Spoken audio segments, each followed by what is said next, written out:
Sa ngalan ng Ama at ng Anak at ng Espiritu Santo. Amen. Pinupuro kita, Amang Diyos na makapangyarihan sa lahat, sa pangalan ng Panginoong Jesucristo at sa patnubay ng iyong banal na Espiritu. Marami pong salamat sa mga oras na ito ay binibigay mong pagkakataon upang makapagbahagi ng iyong mabuting balita. Inilalapit ko po sa iyo, O Diyos, ang aking makasalanang puso. Humihingi po ako ng kapatawaran sa aking mga nagawang kasalanan sa mga nakalipas na oras. O Diyos, hinihingi ko po ang patnubay ng iyong banal na Espiritu na siyang manguna upang ituro ang aral mula sa iyong mabuting balita sa araw na ito. Ama sa langit, gamitin mo lamang akong instrumento na daluyan ng iyong mensahe sa bawat isa. Dalangin ko din, O Lord, sa makakarinig ng iyong mabuting balita na anuman ang pinagdadaanan ng mga pagsubok, ay ikaw, Panginoon, ang humipo upang sa ganon, mas magtiwala kami sa iyo, mas manalig kami sa iyong mga salita na paghuhugutan namin ng kalakasan, lalo na po sa panahon na kami nanghihina. Ama, maraming pong salamat. Patuloy kang kumilos, ang iyong kapangyarihan, ang siyang magbigay ng inspirasyon sa aming Panginoon. Lalo na po sa panahon na ang mundong ito ay nasasadlak sa kahirapan, na lalong nagpapadami sa mga iba't ibang uri ng kasalanan. Come, Holy Spirit, we need you. Diyan po,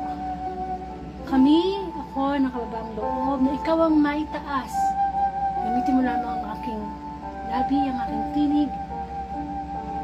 Ngunit ang iyong mensahe, ang tanggapin ng bawat isa bilang pagkain naming spiritual. Tunay nga, Panginoon, na ang iyong mga salita ang dapat lagi naming pinakakaasam sa bawat araw. Salamat sa araw na ito, Panginoon. Every gising sa blessing, bawat oras, segundo na dumadating, may biyaya mula sa iyo. Ikaw ang patuloy na maitaas, Panginoon. Maraming pong salamat. Ang lahat ng ito ay dalangin ko po sa iyo, Ama, sa pangalan ng Anak, kaysa ng Espiritu Santo. Amen.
Mabuting balita ayon kay San Lucas.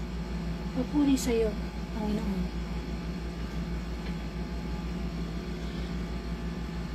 Muling binanggit ni Jesus ang tungkol sa kanyang kamatayan. Samantalang nanggigilalas ang mga tao sa lahat ng ginawa ni Jesus, sinabi niya sa kanyang mga alagad, "Tandaan ninyo itong sasabihin ko. Ipagkakanulo ang anak ng tao. Ngunit hindi nila ito naunawaan, pagkat inilingid ito sa kanila.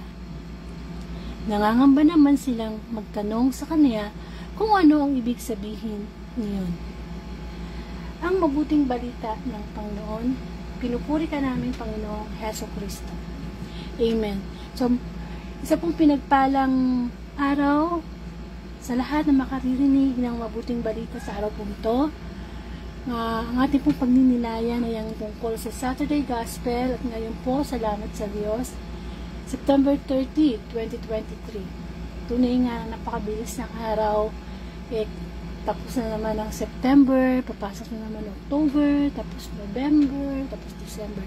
Tapos hindi natin mamalayan kung kalooban ng Diyos ibigay pa sa atin ng 2024. Pero ang pinakamahalaga itong araw na ito, sabi nga, ang bawat araw ay biyaya mula sa Diyos, ang bawat araw ay isang himala.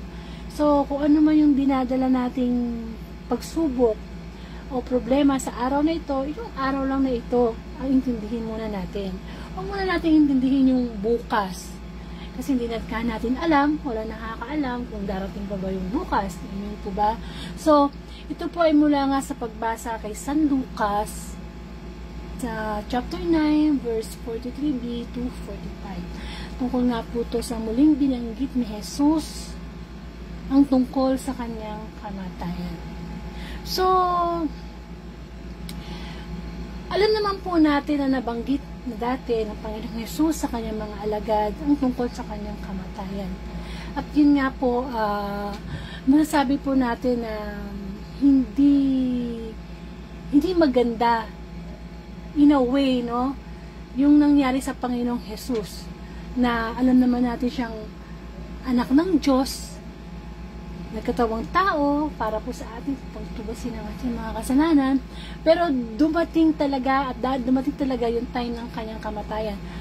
Pero kung titingnan natin in a positive way naman yun, yung kanyang naging kamatayan sa krus, nagdulot naman talaga sa atin yun ng magandang biyaya. Kaya nga po tayo ay nakakalapit sa ating Ama sa pamamagitan ng Panginoong Jesucristo.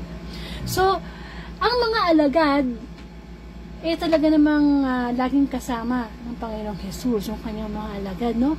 Na kanyang binibigyan ng instruction na magpalaganap ng mabuting balita. Bagamat wala tayo sa sitwasyon ng mga alagad ng panahon ng Panginoong Jesus, kasi syempre wala pa naman social media ng mga panahon na yon. Hindi kamukha ngayon, talagang pwede na natin ipahayag ang mabuting balita, mag-share ng gospel sa pamamagitan ng Facebook Live. Di po ba? Sa TikTok, saan pa.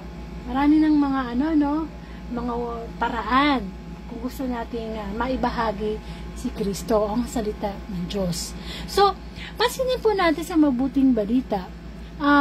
Sinabi po ng Panginoong Jesus sa kanyang mga alagad na tandaan nyo itong aking sasabihin, no? Ipagkakanulo ang anak ng tao. Ngunit hindi nila ito maunawaan. So, pag magtataka tayo na ang Panginoong Jesus, lagi na niya kasama ang mga alagad niya, pero may mga pangungusap na binibitiwan ng Panginoong Jesus na hindi pa rin maunawaan ng kanyang mga alagad. Amen? Samantalang, na niya yun, mga alagad na yun, kumbaga sa relasyon ng isang tao, parang close friend na, yung kilalang-kilala mo na, pero hindi pa rin maunawaan. Amen? Bakit kaya, no? Kasi, kung i-connect natin yun, itong mabuting balita sa buhay natin ngayon, marami tayong pinagdadaan ng pagsubok sa buhay. Iba't iba tayo. Amen?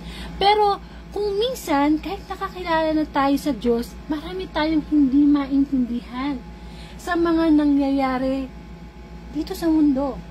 Kaya nga, di ba, may mga time na nagtatanong tayo sa Panginoon, bakit po ba ganito? Bakit po ba ganyan? Hindi naman po masamang magtanong sa Lord. Kasi, bilang mga tao, pagka nalalagay tayo sa pagsubok, minsan sinasabi natin, bakit ganun? Kung kailan ako naglingkod sa Diyos, kung kailan ako nakakilala sa Diyos, saka pa dumating yung ganitong pagsubok. Bakit ganun? Hindi ba yung mayaman sa pangungurakot, sa pagnanakaw, samantalang ako, matuwid naman akong tao, wala naman akong niloloko ng kapwa, ba't hindi ako umaasenso sa buhay? Bakit ganun? Nagkasakit ako, samantalang naglilingkod ako sa Panginoon. Siguro sa bawat isa po sa atin, dumating na yung pagkakataon sa buhay natin na kinausap natin ang Panginoon at tinanong natin, bakit Lord? Hindi natin maunawaan ang nangyayari. Amen? Kung tutusin, ito nga pagkalikha ng Diyos, baka meron na sa atin nagtanong na, bakit kaya ganito, no? Makapangyarihan naman ng Diyos, ba't hindi na lang niya ginawa na wala nang masama na tao? Mabuti na lang. Di po, puro na lang tayo mabubuti. Di po ba? Kaya lang, hindi ganun Hindi ganun ang gustong iparating ng mabuting balita sa atin. Ang gusto ng Panginoon is maunawaan natin ang kanyang plano sa bawat isa. So, kung halimbawa, kung ano man yung problema na meron tayo, bakit ba minsan mahirap maunawaan? Mahirap natin maintindihan. Una sa lahat, very limited lang yung ating kaisipan. Kahit sabihin mo pa yung scientist, di ba may mga matatalinong tao na nakaka-discover sila ng ganito, ganyan, di ba yung mga nakadiscover ng telepono, nakadiscover ng Facebook, Hindi ba yung masasabi na natin talagang bibilib ka talino, no? Pero kahit gaano katalino ang isang tao, limited, merong hangganan yung ating kaalaman. Hindi hahayaan ng Diyos yung maging isipan ng Diyos ay maging isipan natin na hihigitan pa natin siya, no? Ang mangyayari yun ay para tayo si Satanas o si Lucifer, na siya na nga yung magandang anghel na nilikha ng Diyos, pero di ba gusto niya mas higit siya, makapantay siya sa Diyos. So tayo mga tao, pag dumadating yung mga problema, lagi nating iisipin na limited lang yung kaya nating isipin. Amen? Sa ating buhay, yung pagiging limit, yung may hangganan, dapat tanggapin natin yun. Kahit siguro magtanong tayo na magtanong kay Lord, meron at merong hindi masasagot. Kasi nga, ang Diyos lang nakakaalam ng sagot na yun. Kaya dapat, kapag meron tayong pinagdadaanan, sakit sa physical na karamdaman, siguro, hindi na bakit ay tanong natin kay Lord, bakit din natin sabihin sa Panginoon na, Lord, bigyan mo po ako ng karunungan para maunawaan ang iyong kalooban. Amen. Alam naman natin minsan, kadalasan, yung mga pagsubok na nangyayari sa buhay natin, minsan nagkakahiwalay kayong mag-asawa, hindi kayo nagkakasundo, mga anak, diba, awayan. Dumadaan yan sa buhay natin, hindi para tayo down ng Diyos, kundi gamitin yan upang lumapit tayo sa Kanya. Kung minsan, kung walang problema, hindi tayo lalapit sa Diyos At kung minsan, kung saan dumadating yung problema, saka tayo nagkakaroon ng pag-iisip na lumapit sa Panginoon. Amen. Limited yung ating pag-iisip. Kaya kahit ano man yung question ay naitanong natin, bakit ganito ang mundo, bakit ganyan, tanging ang Diyos lamang. So, kailangan natin isuko sa Kanya yung ating pag-iisip. Amen. Pangalawa, bakit pag may mga problema, hindi natin nauunawaan? Kasi nga, tayo bilang mga tao, lagi, hindi lang lagi, kadalasan talaga, lagi yung gusto natin ang nasusunod. Kaya hindi natin maunawaan yung kalooban ng Diyos. Amen? Kaya kung minsan, pag nagsisimba ka, nakakarinig ka ng mabuting balita, ng gospel, ng sermon ng pare, hindi natin maunawaan. Kasi nga, may nakaset na Nakaset na sa isip natin na hindi, ganito dapat ang mangyari. Meron na tayong sariling paniniwala. Kaya pag dumadaan tayo sa mga problema, hindi natin maunawaan kung paano natin isosolve yun. Kasi gusto natin sa pamamagitan ng way natin, sa pamamagitan ng paniniwala natin. Amen. So, kahit ang mga alagad ng Panginoon, ng panahon niya, di ba may mga tinatanong sa kanya o parang nagdadalawang isip. Kasi nga, may kulang pa yung faith Kulang pa yung faith natin kay Lord. Ang Diyos naman talaga, good dyan Actually, di nga lang good God is very good. All the time. Kaya lang kapag pinahayaan natin na si Satanas, matukso tayo, dadalhin talaga tayo sa kasalanan yan. Dahil ang Diyos, kapag may problema tayo, ang trabaho ng Diyos, ang trabaho ng Banal na Espiritu is to encourage us na lumapit sa Diyos. Si Satanas, ang trabaho niya to discourage us, ilayo tayo sa Panginoon. Amen? Napakahalaga kasi na maunawaan natin na tayo ay nabubuhay sa bawat araw sa habag ng Diyos. Hindi tayo nabubuhay sa bawat araw na, kasi malakas ako ngayon, nagtrabaho ako Hindi. Nabubuhay tayo dahil sa habag ng Diyos. Kaya nga kinakailangan na nagkakaroon tayo ng pagninilay everyday sa salita ng Panginoon. Kahit sandali lang. Di po ba? Pagkain ng Espiritu natin Espiritu natin yun yung kanyang mga salita. Kaya tingnan nyo din sa, di ba, sa mabuting balita, may binanggit dito na Sabi ng Panginoong Jesus, no, tandaan ninyo ito, sasabihin ko, ipagkakanulo ang anak ng tao. Di ba nangyari naman talaga yun? Pinagkanulo siya? Sino ba yung nagkanulo? Sa kanya si Judas. Ayun faithful na niya yun alagad niya, pero napakanulo pa rin siya. Tayo ganun din. Kahit sabihin natin nakakilala tayo sa Panginoon, minsan naglilingkod pa tayo sa Panginoon, dumadating yung time na pagkakanulo natin ng Diyos kapag tayo ay umuo sa kasalanan. Halimbawa, bisyo. Alam naman natin masama sa atin, halimbawa yung alak, masama yung bisyo ng paninigarilyo. Pero hindi ba, parang every time na ginagawa natin yung mga kasalanan na yan, ipinagpapalit natin ang Diyos sa mga bisyo natin. Ipinagkakanulo natin ang Panginoon sa ating mga kasalanan. Napakahalaga na maunawaan natin na ang kailangan ng Diyos ay isang faithful na nilikha niya. Sa panahon natin ngayon na talagang hindi, marami ka na rin itatanong, di ba? Dito lang sa bansang Pilipinas, nakita naman natin, di ba? Pataas ang mga presyo ng mga bilihin. Yung sweldo, hindi tumataas. Problema ng mga nanay araw-araw, na ba yung kakainin, ganyan. Samantalang ang budget mo. Naku, 1,000 mo ngayon, pag pumunta ka ng grocery, kakarampot na lang. Amen? Marami, iba't iba ang pagsubok. Pero kailangan natin maunawaan ang kalooban ng Diyos. Kung paano tayo tutugon, magre-react sa mga pagsubok na ibinibigay sa atin ng Diyos. Ang mundo natin ngayon, eto na alam niyo kung tutusin, napakapalad natin. Bakit kamo? Etong mabuting balita, di ba everyday naman, meron naman talagang misa. Anyway, sa Katoliko po ako, no? Everyday may misa talaga ang Catholic Church. Talaga namang pinagnilayan ng salita ng Diyos.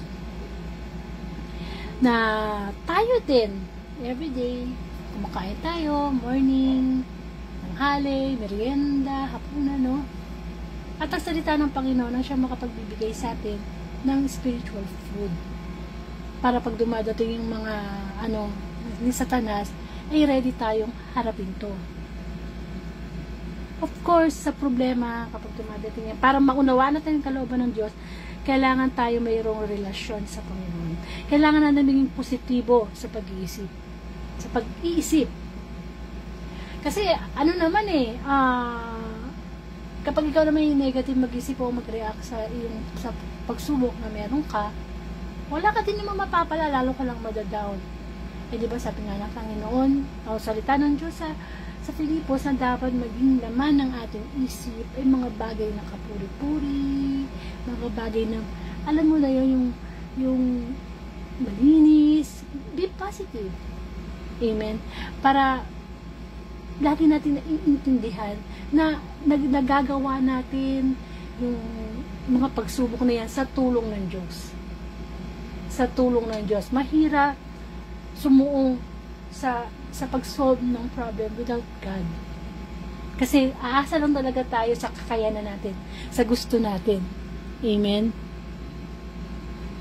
Napakapalad natin ngayon na malaya tayong makakapagbasa ng Bible, naganap na ang naganap, di ba na, yung nga, katawang tao ang Panginoong Jesus, nabuhay siya, nangaral siya, nagpagaling siya, nag-cast out siya ng mga demonyo, hanggang sa dumating yung time na, di ba, na-persecute na siya, naipako sa krus, namatay, at muling nabuhay. Open book na ang Bible. Open na open na yung kaligtasan natin kung anong gagawin natin. Nandiyan na ang Panginoong Jesus. Kaya lang, sad to say na masyadong nagahari-harian ang dyablo sa mundong ito. Kaya kapag nakakarinig tayo ng salita ng Diyos, ayaw natin yung madinig. O kung madinig ba natin yun, sabi nga dinig lang, hindi siya isinasabuhay, hindi siya, walang meaning. Amen. Pero, dapat lamang nating maintindihan na ang buhay natin, sabi nga, minsan lang tayo mabubuhay dito sa mundo. At nakakalungkot, di ba? May mga tao na hindi naniniwala sa Diyos. Hindi tayo naniniwala sa Diyos, saan nanggaling ang lahat? Saan nagmula? Hindi naman pwedeng umusbong lamang ito. Pero salamat sa Panginoon, sapagkat kamukha nga nabi ko nga, social media, even itong ginagawa ko ngayon na Facebook Live, is my own little way ng sharing ng salita ng Panginoon. Lalo na sa mga tao na paghihinaan ng kalooban. Lalo na sa pagdating ng pagsubok. Kaya sana itong gospel natin ngayong araw na ito ay mapukaw yung ating spiritual na kaugnayan sa Panginoon na kaya nating unawain sa tulong ng Diyos ang kanyang kalooban. Basta isang tabi natin yung gusto natin. Nakakalungkot mang isipin na marami ng kasalanan dito sa mundo na talagang hindi nakalooban ng Diyos. Pero pinupuri ng tao. Kasi nga, marami nang gumagawa. Huwag natin kakalimutan na ang mga utos ng Diyos dapat ang manguna sa ating buhay. Hanggat ginugusto natin yung gusto natin na taliwas sa gusto ng Panginoon, lagi tayong nalalagay sa kasalanan na magdadala sa atin sa kapahamakan. Amen. Tayo, araw-araw tayo nabubuhay. Dapat may purpose yung buhay natin. Dapat na itataas natin ang pangalan ng Diyos. Hindi lang naman sa pagpapahayag ng mabuting balita natin may share ang Diyos, diba? Sa ating buhay, sa daway na tayo nabubuhay sa araw-araw. Amen. Napakabuti ng Panginoon. Kahit kailan hindi siya nagbago. Tandaan lang natin na pag nandiyan na ang pagsubok, pag nandiyan na yung problema, lagi nating maunawaan na ang unang-unang tatanggap sa atin ay ang Diyos. Pero wag din natin kakalimutan yung kasabihang nasa Diyos ang awa, nasa tao ang gawa. So, kailangan talaga na, since alam na natin ang salita ng Panginoon, gawin natin, ikilos natin. Kasi, kadalasan naman bago naman tayo gumawa ng kasalanan na magdadala sa atin sa problema, alam na natin may consequences yun. Di po ba? Alam na natin magkakaroon ng masamang epekto yun, pero ginagawa pa rin natin. Kasi nga, yung kalooban na natin ang napanginibawaw sa atin, hindi ang kalooban ng Diyos. At kung may mga question tayo kay Lord na hindi natin maunawaan, marami tayong whys and bakit sa Kanya, lagi natin isipin na tayo ay likha ng Diyos na dapat lamang sumunod sa Kanyang kalooban.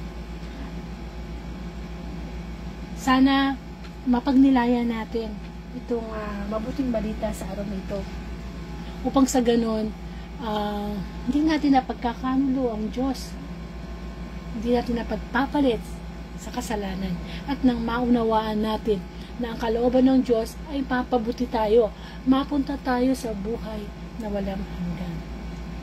Amen.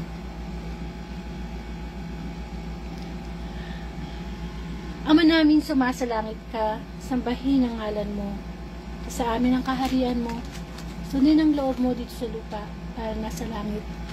Bigyan mo kami ng aming kakanin sa araw-araw, patawarin mo kami sa aming mga sala, para ng pagpapatawad namin sa nagkakasala sa amin. Huwag mo kami painturo sa tukso, at iadya mo kami sa lahat ng masama. Muli, Ama, maraming salamat sa spiritual na pagkain na inihain mo sa oras na ito.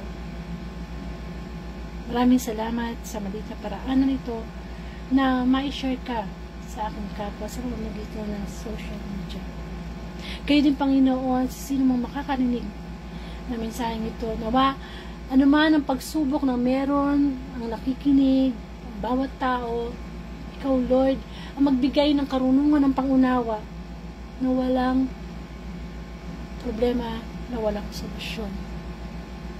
Pero, Panginoon, ang iyong mga salita ang maging gabay namin sa solusyon na ito. Kayo din, Lord, ang panalangin ko sa bansang Pilipinas, sa buong mundo. Nawa, ang mga dilikha mo ay lumapit sa iyo at magbalik loob. Sapagkat alam namin ang diablo ay patuloy na kumikilos na maging busy kami sa buhay dito sa mundo at kalimutan ka namin sa bawat araw. Ikaw na pinagmumulan ng biyaya. Yun din po kung ano man ang mga karamdaman na meron tayo ngayon in Jesus' name. Siyang Diyos ng kagalingan. Ilapit natin sa Kanya ang lahat ng ating kahinaan at hayaan natin siya ang magpalakas sa atin. Maraming salamat ang lahat ng tinanangin ko sa iyo, Ama, sa pangalan ng Anak, kaysa ng Espiritu Santo. Amen.